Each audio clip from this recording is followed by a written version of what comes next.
Portuguese তারকা Cristiano Ronaldo জানিয়েছেন তার ফুটবল ক্যারিয়ার এখনও শেষ হয়নি, বরং 2030 বিশ্বকাপেও খেলার ইচ্ছা রয়েছে তার। সম্প্রতি ব্রিটিশ সাংবাদিক পিয়ার্স মর্গানকে দেওয়া এক সাক্ষাৎকারে রোনালদো বলেন তিনি এখনও মানসিক ও শারীরিকভাবে খেলা চালিয়ে যাওয়ার জন্য প্রস্তুত। বর্তমান ফিটনেস ও পারফরমেন্স ধরে রাখতে পারলে আরও কয়েক বছর আন্তর্জাতিক ফুটবলে খেলার সম্ভাবনা দেখছেন তিনি। বিশ্বকাপ জয়ের লক্ষ্যকে সামনে রেখেই ক্যারিয়ার দীর্ঘায়িত করতে চান রোনালদো। বর্ণাঢ্য ক্যারিয়ারে বহু শিরোপা জিতলেও বিশ্বকাপ ট্রফি এখনও অধরা রয়ে গেছে তার।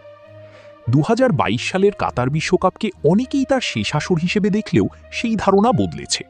2026 বিশ্বকাপে তার অংশগ্রহণ প্রায় নিশ্চিত বলে মনে করা হচ্ছে, পাশাপাশি ভবিষ্যতেও খেলার সম্ভাবনা খোলা রাখছেন তিনি।